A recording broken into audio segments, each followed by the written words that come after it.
for my college students, you do not have to start at the bottom, okay? If you have the experience and you have that degree and you feel confident in yourself and you know that you're qualified to be above entry level, so maybe you want to jump right into mid-level roles, then go for it. I'm so sick and tired of people saying that college students need to start at the bottom and earn their bearings and, you know, get their feet wet. Like, no, if you can jump into your career field making a certain amount of money and you're qualified enough to do it, you have the skills to do it, your resume is landing you those type of interviews, then go for it.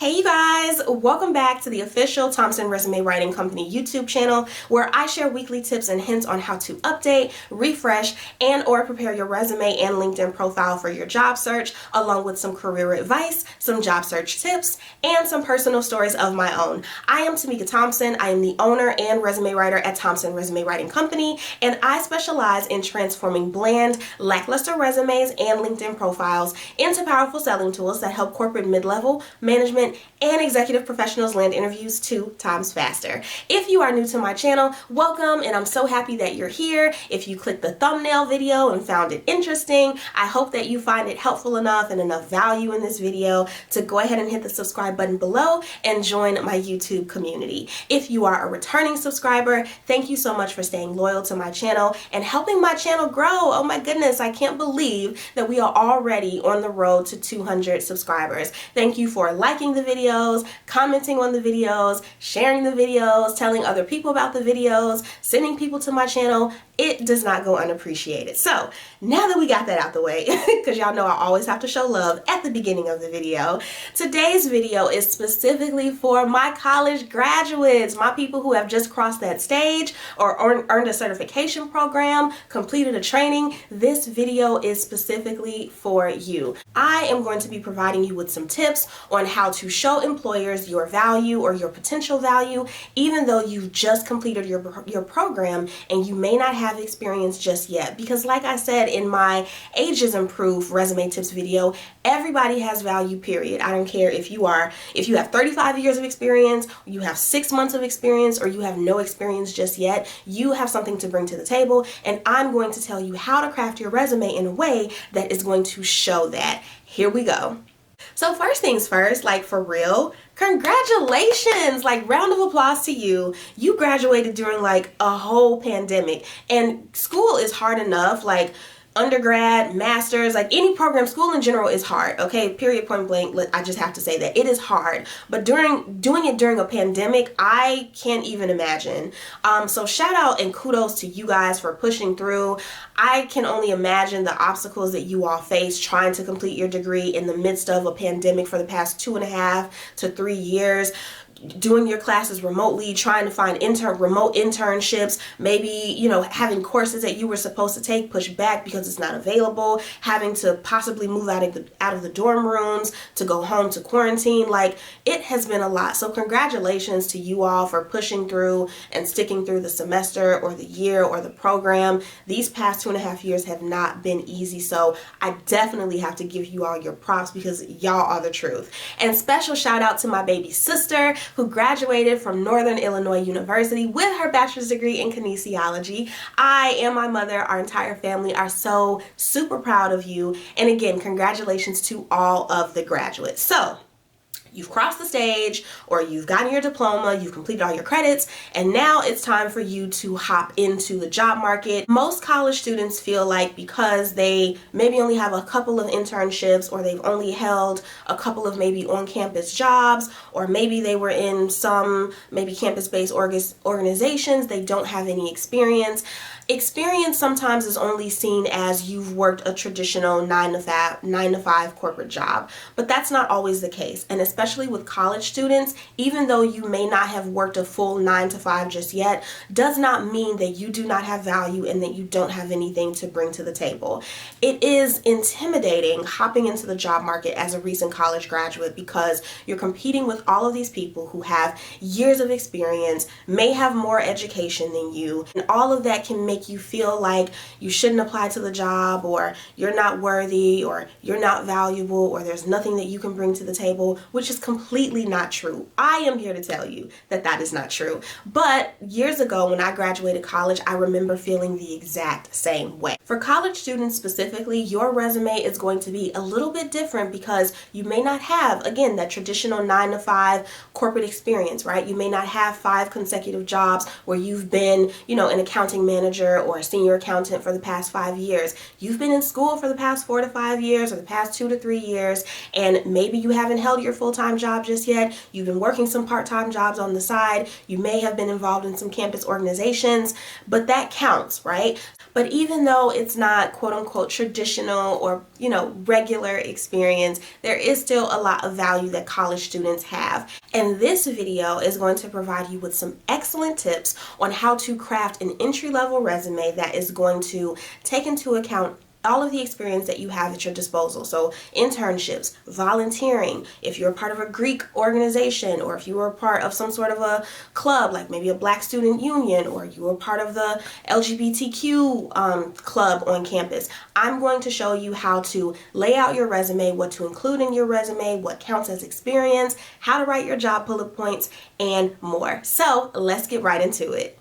Number 1 on this list is to include campus jobs that you've held that you may have received a stipend for. So it doesn't matter if this job in particular or this role in particular is not directly related to your degree program. So maybe, let's say your degree is in psychology, right? But you worked in the rec center as part of the athletics department during the games, and you received a campus stipend or a stipend for it. That's okay. It still counts as experience. And if you've held this position for a semester or longer, or several years, maybe all of freshman year, all of sophomore year, all of junior year or longer, that is also a win because it shows that you are reliable, that you are dependable, and that you are able to stay in a position for an extended period of time. So with on-campus jobs, what you want to do is list it as you would on your resume as if it were any other job. So of course, have that job title first, and then you can either put the department name. So for me, again, going back to myself, going back to being on the newspaper. So I was a staff writer, Lewis Flyers newspaper -- Lewis University, and then the time frame I was there. So list it on your resume as you would any other job. Also, be sure to include your responsibilities. So you don't have to leave it plain Jane. Like, let's say you were a ticket person at all of the sporting events. You don't have to say took tickets at events. No, you can say processed and, entered guests into, 300 plus games, grossing over $300,000 for the university for, 60 sporting events or something like that. I'm thinking off of the top of my head. But you can list your responsibilities and beef them up and include numbers and statements, percentages, etc. to really infuse that value into the statements. Because again, even though you're performing this job, there's still some value that I am 100% sure that you are delivering in this position. Number 2 on this list is to include extracurriculars that you joined or were a part of. So when you think extracurriculars, think sports, right? So if you were on the basketball team, the volleyball team, the badminton team. Think clubs if you were a part of the Black Student Union Club, or the, Latinas United Club, or the LGBTQ Pride on Campus type of club, or the music club, or chess club, or the journalism club, or marketing club, any type of club. This can also include groups such as fraternities, sororities, and honors clubs or honor societies. And 2 others that people don't tend to consider or include on their resume because they feel like it may be silly or that it doesn't matter is theater and music, which I don't know why, because people who do plays and people who perform, so like if you're in the marching band or you are in the choir or you are performing plays or helping put on plays, that's not silly, it's not stupid. I don't know why people feel like performing arts don't count as experience and maybe they're viewed or seen a little bit less. No, that's not the case for all of my artists or people who are in the performing arts. Any clubs or groups or extracurriculars that you are a part of, that definitely counts as experience or information that you can have on your resume. What you want to do with extracurriculars is to specify if you were a member or if you simply just helped with one-off event or one-off thing, or if you were more so on the back end. So for example, I'll use myself again. So I was a part of Black Student Union on campus at Lewis University, and as a member, I attended a lot of events and I did help plan quite a few events. But the secretary of Black Student Union was obviously in charge of so much more. There was also a dance team on campus that I was the secretary of. So I wasn't performing and I wasn't, choosing the music or anything like that, but I was a part of like booking the different shows that we would have and keeping record of all of the notes in the meetings that we held and jotting things down and, keeping paperwork filed. So specify if you were a member or if you held like a board position such as a president, a secretary, a treasurer, a vice president, etc. And list your responsibilities for either or. So if you were a member, maybe you helped plan 15 events, maybe you came up with an idea that increased attendance to events or certain events 15%.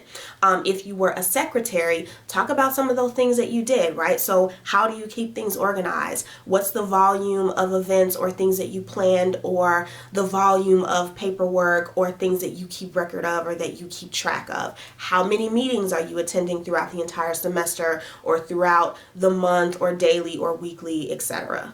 And again, make sure that you're including numbers into those statements to beef them up and to add value to them and to give the person reading it an idea of how much you are doing, right? Because you always want to quantify what you are doing. So again, using myself as an example, instead of listing myself as a secretary and saying, in charge of handling paperwork for all of the meetings, maybe I'm saying something along the lines of recording and keeping record of 70 plus confidential documents, for 70 plus meetings that were held throughout the entire semester or something like that. Not that long-winded, but you get the gist. You have numbers in there. You're giving an idea of how much you're doing and how often.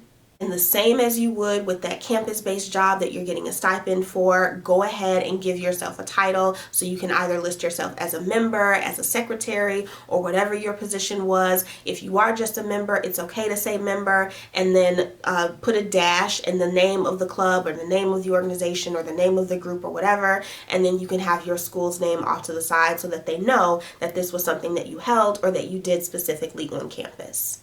Number 3 on this list is to include internships. So if you had to complete a internship as part of your degree program in order to graduate, and you did complete one or you completed several, go ahead and put them on your resume regardless of if they are paid or unpaid. Internships typically are the best ways for you to gain entry-level experience or to start to get introduced to things that you'll be doing in the field or in the real world. So if you had an internship or several and you were able to apply what you learned in your degree program to the internship program and take away some stuff from the internship program, you absolutely want to have that on your resume, especially if the internship is directly related to your program or your field of study. If not, that is okay, but ideally you would want to have an internship that is aligned with what you're trying to do in the future and what you're going to school for. And with your internship, on your resume, don't just put intern. That's it's a little blah, it's a little vague. So be more specific. Were you a news department intern? Were you an accounting intern? Were you a communications intern? Were you a digital strategy intern? Don't just put intern. If you don't have an official internship title such as the ones that I just mentioned, you can put intern, but then in parentheses try to add that information so that it adds more context to it. And when someone is looking at it, it's not like they're seeing just the word intern. They're saying, oh, she was an intern in the digital, media department, or she was an intern in the communications department. So if it's not in your official title, you don't have to lie and give yourself that title and kind of fluff it up, but you can put something in parentheses for more specification. And with listing information for your internship, you want to include the following. So I'm going to continue to use myself as an example. In order to graduate from the broadcast journalism program at Lewis University, I had to complete an internship program. I ended up completing an internship at WGN, and I believe the required hours was 1,000 or something like that, something along those lines. It was like really high. And so I ended up completing that internship. It was about 6 to 8 weeks that I completed it. So for you, use that as an example, right? So say I completed a X number, whatever the number is, hour program over the course, or internship over the course of, 6 to 8 weeks or 7 weeks or whatever the length of time was. Also, list what your responsibilities are, what you accomplished, what you did on a regular basis, or what your overall duties or responsibilities were as an intern. So who did you support? What exactly did you do at the department? Even if it is, again, at the very basic level, so maybe it's literally just the bare minimum that you're doing, that's okay. Include it on your resume. If there was something significant that you achieved at the internship, or if there was something that you won or a huge impact that you made, obviously you want to go ahead and include that. And then something else to consider that a lot of people don't think about, if you received an internship that was highly competitive, you want to include that in the overview or the summary of the internship. For example, I had a client who received an internship at Disney, and those are like super competitive and literally once in a lifetime, and that was something that we were able to add to her resume, and that definitely makes her stand out, right? Because out of probably 30,000 or more applicants that they receive, she was one of like the 100 people that was selected to get into this highly competitive, like super sought after internship program, and that is such a flex.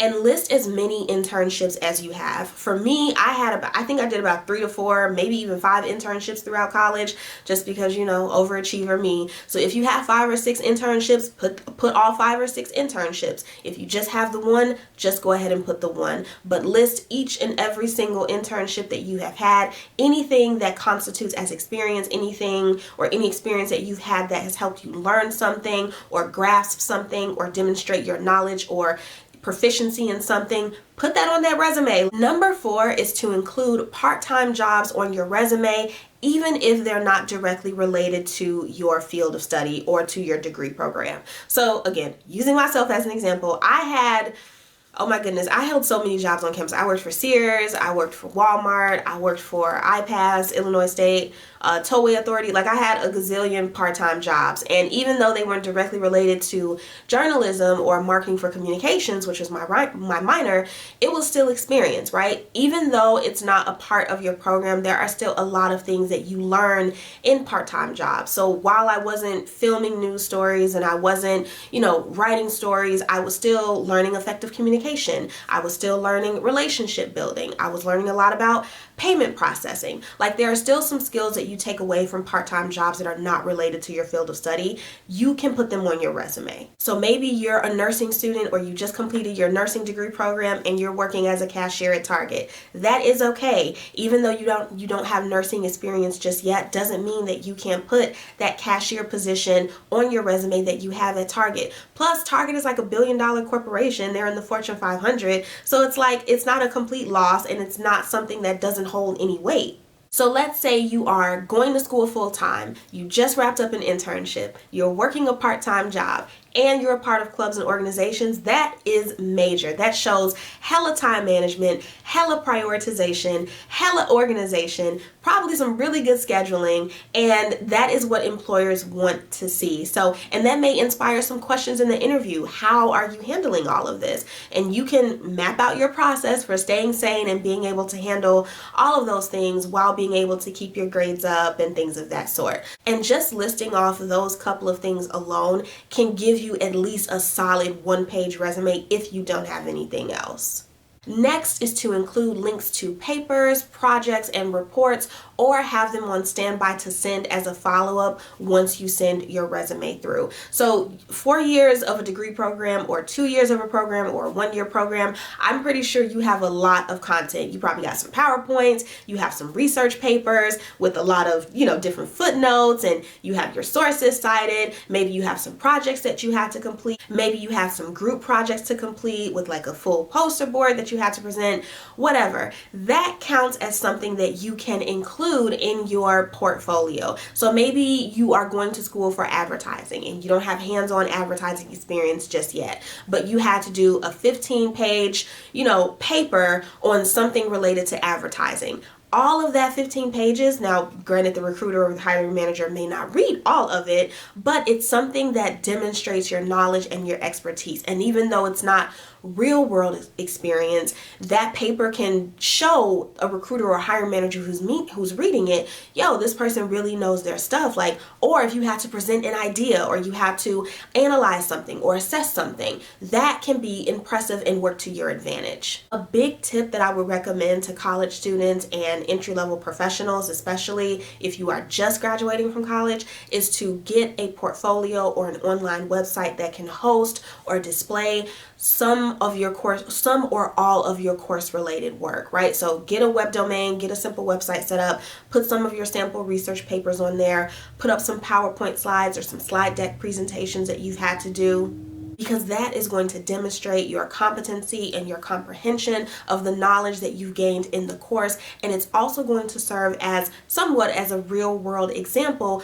of what you would do in a scenario or in a situation. And you never know, something that you may have covered in a paper, in a project, in a group project, in a presentation could be a challenge or something that an employer needs someone to do. And here you come with like 4 or 5 PowerPoints showing that not only can you outline this, but you can strategize it and you can flesh it out from start to finish, the entire concept. That is major. If that is something that you have not considered, or if I just gave you an idea as you were watching this to do that, please do it, because as I stated in my 2022 resume tips video, links are super important. Links to your LinkedIn profile, links to an online website, links to a portfolio. Like, having your resume is just the start. If you want to stand out, take it a step further, be seen as like above the pack or rise above the pack of people who are competing for the same role, you have to have samples or something to show them. And a portfolio or a link to something like a portfolio, even if it's just a Google Drive or a Dropbox folder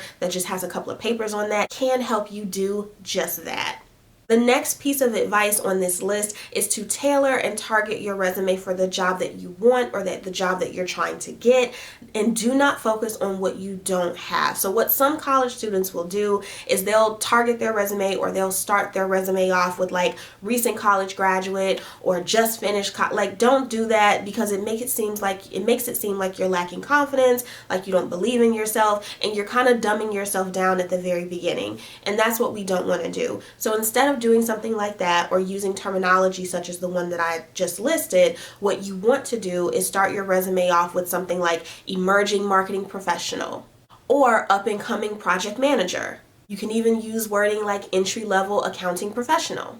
And ideally, you should have an idea of the type of roles that you want to apply to once you graduate or even before you graduate. So for entry-level roles, they typically have the word coordinator in there, representative in there, sometimes specialist, right? So aside from using the tailored verbiage that I just mentioned or the tailored headlines that I just mentioned, you can also just simply use the job title. So if you're going into marketing, entry-level roles for marketing tend to be marketing coordinator, social media, marketing coordinator, email marketing representative, etc., etc. So you can use entry-level job titles to tailor or target your resume as well.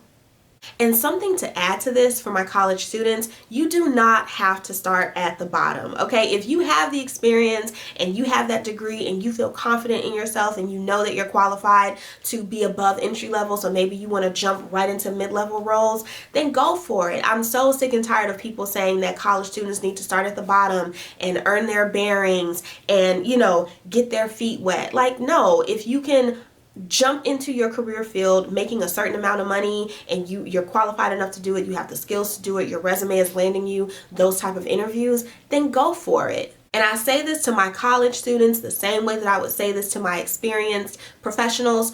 Do not settle. You do not have to take just any job. You do not have to settle for any job that's going to give you a job offer, especially in today's job market, right? Job seekers have the upper hand. And so if you are offered an entry-level position that's only maybe paying $35,000, but you've also been offered another position that's a little bit higher and maybe it's paying or it's starting you out at $65,000, then go for that. You do not have to start at the bottom in your career career, and what you consider as the bottom may be different from what is traditionally perceived as the bottom. So do not feel the need to settle or just take anything just because you recently graduated college, or just because you maybe even recently graduated high school. You too can have and should have standards for your job search. You don't have to take just anything, and you don't have to take anything that's like bottom of the barrel. Because who's going to pay all of that money for these degree programs and not get the job that we want? Not us. Not us. Last on this list is to include your GPA, especially if it's high and if you made the dean's list. So these are accomplishments that you should be proud of. For me, I made the dean's list, oh my goodness, at least 2 to 3 consecutive semesters, and that is impressive. And I think when I graduated, I had like a 3.2 or 3.3 or something like that. If you were valedictorian, or if you received any high honor or any type of major recognition in your class specifically, that is something that you are going to want to put on your resume as well. So if you graduated within the top 20% of your class, or your GPA is at the top 15, in the top 10% of the entire class, that is absolutely something that you want to add. And if you've graduated like magna cum laude, or if you received, again, any type of special recognition, honors, or awards. Alright, so those are all of the tips for my recent college graduates. Now I want you to create a bomb resume and head off into the job market with confidence, knowing that you have value, knowing that you have something to bring to the table, because you do. I hope you found this video helpful. Thank you so much for watching, especially if you made it to the end.